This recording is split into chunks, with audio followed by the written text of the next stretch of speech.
On this episode of the Leader Smith podcast, I'm going to talk about the best leadership advice you've ever been given. Stay tuned. In a world of incompetent bosses, micromanagers, and petty tyrants, you are listening to The Leader Smith. Now, here is your host, Darren Gerdes. So I run a leadership group on Facebook. I started about a month and a half ago. It was just getting so toxic on Facebook before the elections. I thought, hey, let me start this group over here that we're just going to talk about positive stuff related to leadership as opposed to spending our time carping about the elections because everything had just gotten so toxic. So this was not planned at all, but I put out a post once that said, and this is an open forum, by the way. It is facebook.com/groups/learn leadership. You're welcome to join. And I put out a question. I said, what is the best piece of leadership advice that you've ever been given? And I had 100 some odd answers to that, and I'm going to go over as many as I can within the time constraints that we have. Today is Twitter Tuesday, and instead of going to Twitter or LinkedIn or whatever, we're going to be going through this thread on Facebook because it's pretty useful. What's the best piece of leadership advice you've ever been given? I'll give the person's name, and I will talk about the advice that they had, and I'm also going to give credit first, and this is the first thing that I did was I gave credit to Brittany Bettit for providing the question. She mentioned it somewhere else, and then I ran with it as a new question on a particular day. This was October 19th that I posted it, and I've got a lot of feedback since. So the first one, this was also by Brittany. She said, leadership isn't about you. Treat people like people. Now, Brittany's one of my former students, and my first lesson in my very first class in the master's degree in organizational leadership that I created at Charleston Southern University is essentially that it's leadership is not about me, it's about others. And so you get an A+, Brittany. Good work. Treat people like people. That's also very important. And this is where you get into a problem because we take these management ideas about efficiency and they're great ideas for managing things, but then when you apply those to people, it doesn't work because people are different than machines and they deserve to be treated differently than machines. So with that, I would say A+ again. Okay. My reply to that was, as it turns out, people like to be treated like people, and if you treat them like machines, it's going to go all wrong. Okay, James Vogel said, qualifications get you in the door, but it's good character that keeps you there. And I think to some degree, he's very right. I mean, your resume, what you bring to the table that got you in is not what's going to keep you there if it's not real, if it's not solid, if you don't really have what it takes. So good job, James. Bob Menges says, lead by example, simple but crucial.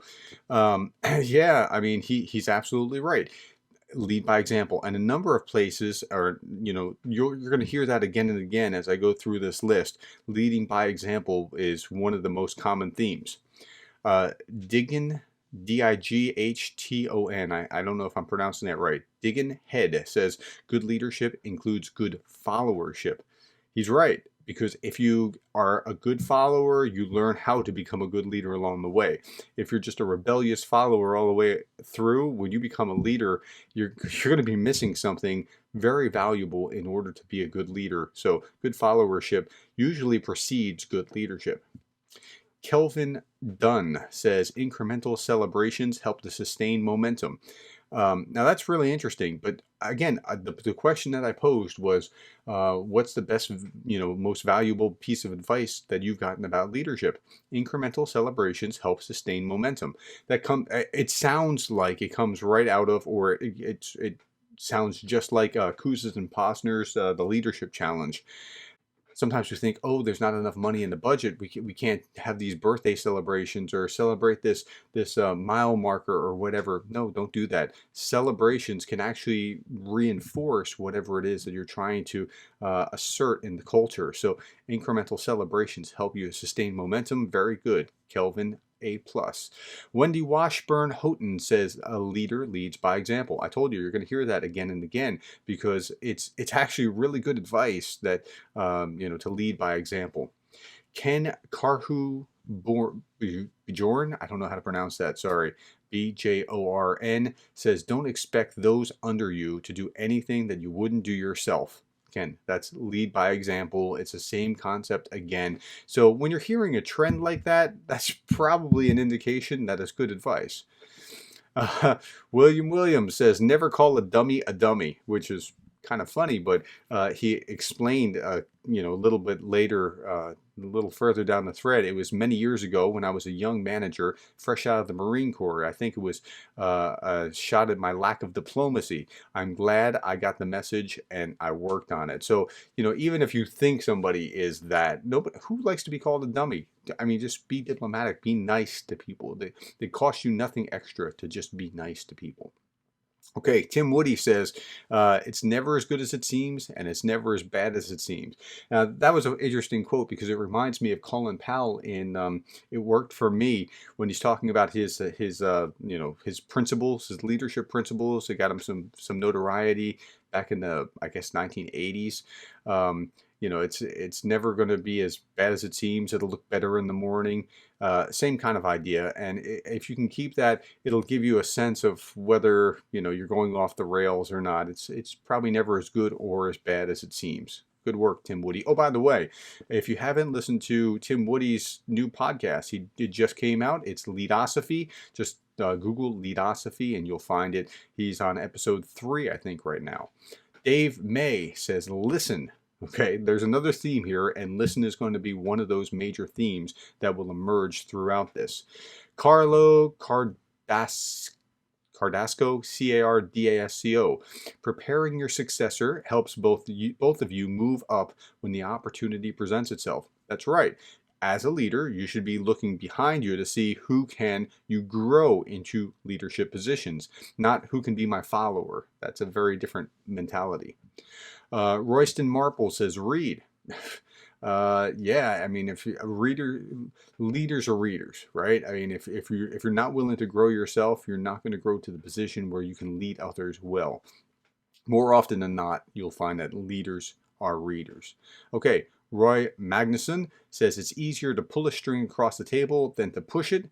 Be like Jesus and cultivate curiosity. So let me go to the first one first.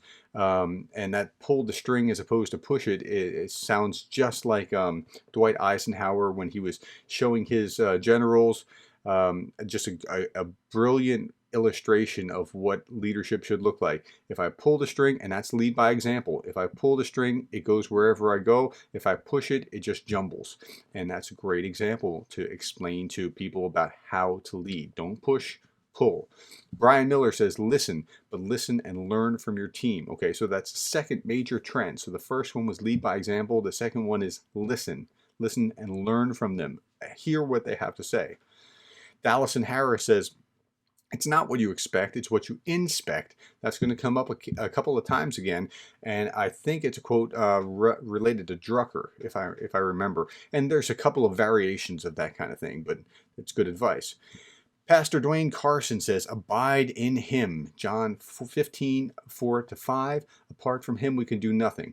So one, that's good advice. Two, I would expect and hope that a pastor would say that, because if you are, I mean, theologically and practically, if you are cut off from Christ, you're doing it all in your own strength, and it's up to you, and it's not going to be anywhere near as powerful as if you're doing what God has you doing. So good work. Thank you, Pastor Carson. Kevin Belt said, once my supervisor stated, Kevin, I don't give advice because wise men don't need it and fools won't heed it. So he says it's very true. And then that led to a little discussion back and forth with Roy Magnuson, who said, hey, there are 3 types of people, not just 2. Read Proverbs, my friend. And that's exactly what I was thinking, because in the Proverbs, okay, so Kevin, I don't need advice. I don't give advice because wise men don't need it and fools won't heed it. Well, in the Proverbs, there's a third kind. There's the person that's going to profit from hearing that advice. The wise man is going to profit from hearing that advice. A fool's not going to listen to it. We understand that. But the wise will listen. So there's maybe 3 types, and they go into a long thing about that. Okay, next one. Chad Zook says, if no one is following, you're not leading. You've just gone for a walk. And that's a Maxwell quote. John Maxwell talks about that. Same one. So good work, Chad. Tim Frog says, follow your heart. Now, this one made me a little nervous because I was like, okay, there's two ways that you can look at that follow your heart one. The one is, and Tim, I hope that this isn't, doesn't offend you. The first way is I'm going to go with the generous way. Follow your passions, right? Your passions. I've never known anyone who's been very successful who wasn't passionate about what they did. You can be successful in ladies' footwear as long as you're passionate about it, right? I mean, but if you're not passionate about it, if you're just, passing time, making enough to eat, you're probably not going to be successful at it.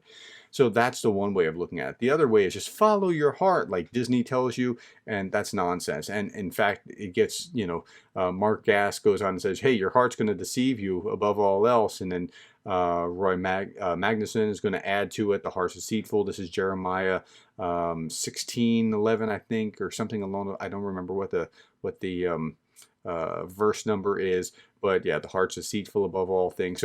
So it depends on how you're looking at that quote, whether that's good advice or not. If it's simply follow passion, because like I'm not geared to be an accountant. I would be a terrible accountant. I will never be successful as an accountant. Then if it's that kind of advice, it's not bad advice. If it's just follow your heart, general, no, don't listen to Disney. They were selling you something. Okay, Brian Yoder says, when managing up and telling your boss something that you know and he doesn't, there are two kinds of conversations you can have. One starts like this. Hey boss, I'm smart and you're dumb. Let me tell you why I know this so-and-so. Okay, and the other one starts like this. Hey boss, I think this number is bigger than that number. What do you think that this means? The second one, he says, is going to go down a lot easier than the first. That's just brilliant. That's wise. Why would you try to, don't be arrogant and try to show that you're smarter than someone, but bring this to them and ask for their advice. Ask them to show you what they think, because that's going to involve them. That's like the same thing that you want to do as a leader is involve people, be participative, invite them into the conversation. Why wouldn't you do that with your boss in this particular scenario? So that's brilliant advice. Okay, Mark Gass says, don't be afraid to fail. Yeah, don't be afraid to fail. I mean, that's good advice. Push, I've heard it said differently. Push the system till it breaks. I mean, it's if you don't, you'll never know if you're maximizing it. Now, be careful about how it might hurt people. But if you want to know if you're achieving the maximum, push the system till it breaks. Don't be afraid to fail. Okay, Michael Looper says, when you delegate a task to someone, actually let them do it without trying to affect the outcome. Allow the freedom to fail. Then deal with the facts accordingly. So it's the same kind of stuff. Don't be afraid to fail, but give them the responsibility and allow them that freedom. If you don't allow them the freedom, you're micromanaging, you're taking it back. You're telling them that you can't really trust them. Okay, next, Christopher Kurtz says, don't judge another manager's hiring or firing decisions. Rarely do we know all the details. Wow, we should say that about all kinds of things, not just about their hiring and firing decisions, but about all kinds of things that we speculate about, that we really have no understanding about, and we're just speaking a bunch of nonsense because we don't really know all the facts. Pastor Dwayne Carson again says, I'm adding a second, who does what? And he says this is from Mark Miller of Chick-fil-A and from Peter Drucker. The most important decision that a leader makes is who does what? And there's some wisdom in that. If you're just thinking about what gets done, that's different than who should be doing what. Now, who should be doing what because it fits the situation? Who should be doing what because the what needs to be getting done? But as importantly, who does what because who needs to grow in doing that job to become the kind of leader that they should be? Okay, good. Next, Sonia Ellen says, listen. And again, that's one of the major themes. So the other themes were things like lead by example and listen come up again and again and again. Mike Glasson says, anticipate the next move. And Mike, I really like that.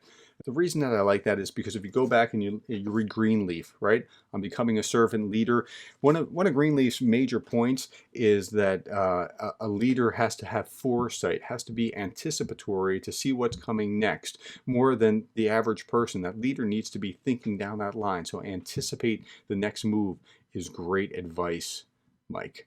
Okay, so Bill Littleton says, remember where you come from. And I want to pause on that one because that's a really interesting thought. So in one of my classes, we get to a point where we talk about why leaders go off the rails, what's wrong, um, why they self-sabotage. Like, you have so many leaders that are excellent leaders that they then just self-destruct, either in business or very often in their personal life. And so at this point in the class, we'll stop and we'll say, okay, what kind of safeguards, what kind of rails can you put up right now in your life so that you don't go off the rails, right? And they'll talk about things like accountability. And I've never known a good leader who doesn't welcome accountability. I've known lots of bad ones that don't welcome accountability, but I've never known a really good one that's like, no, I can't have any accountability. They welcome accountability because they realize that this is protecting them. Yes, it could slow them down. Yes, it could get in the way, but it also is protecting them. So the idea that you put up these rails, so it's really important. But another one is, one of my students said, remember what it was like not to be the leader. And I thought, wow, that was a great answer, because if you remember what that feels like to not be in charge and how people have been abusive to you, you don't want to do that to others. And so remember where you come from is great advice. Okay, so I'm going to stop there because that is about all that I can cover in this episode. I try to keep the episodes to, 15 to 20 minutes, something like that. Maybe I'll pick this up and continue the rest of the thread another time. But I just wanted to talk about some great little pieces of leadership advice on this Twitter Tuesday. Because, even though we didn't quote necessarily the right author, that doesn't matter to anybody except me. If you got the right idea, lead by example, listen, care about other people, or prioritize them, or think about how, these people, are, who should be doing what. Are they are they doing the right things, and are the right people doing the right things? Because your job as a leader is to help them grow. If you're thinking about those things, you'll act very different than if you're just overwhelmed by whatever's going on in your workplace at the time, and then you're just trying to plug holes. So you have to think about it. You have to be intentional. As Mike Lassen said, you have to anticipate the next move. Hey, I hope that you enjoyed this episode. I hope this was helpful in helping you think about how to be a better leader, and I hope it helps you become the kind of leader that you would want to follow.